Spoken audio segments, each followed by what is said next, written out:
এত বাঙালির পুজো আচ্চা গেল, কোনো মিষ্টিই তো তৈরি করে দেখানো হলো না। চলো তোমাদের সাথে আজকে তাহলে মোহনভোগটা শেয়ার করে দিই। দুধ গরম বসিয়ে দিয়ে এদিকে ছানা আমি সকালেই করেছিলাম, সেটা কিন্তু পুরোপুরি মেখে নেব না, হালকা করে মেখে নেব। দুধ যখন ফুটে উঠবে এবার দিয়ে দেব ছানাটা, দিয়ে আস্তে আস্তে দুধের সাথে ছানাটা কিন্তু খুব ভালো করে মিশিয়ে নিতে হবে। আর আমি এদিকে নিয়ে নিয়েছি কিশমিশ কুচো করে, আর একটু দুধ ছানা তুলে তাতে কেশর ভিজিয়ে দিয়েছি।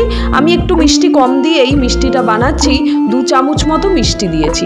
দুধের মিষ্টিতেই কিন্তু মিষ্টি হয়ে যাবে, বাকিটা ব্যালেন্স হবে কিশমিশে। এবার 2 হাতে ঘি মাখিয়ে নিয়ে মিষ্টিগুলো গোল গোল করে মোহনভোগের আকারে তৈরি করে নেব। তারপরে ওপর দিয়ে কিশমিশ আর এই কেশর দুধটা দিয়ে অল্প অল্প করে ডেকোরেশন করে দেবো। আহা, খেতে এত সুন্দর হয়েছিল না, গন্ধও দুর্দান্ত হয়েছিল। সাবস্ক্রাইব।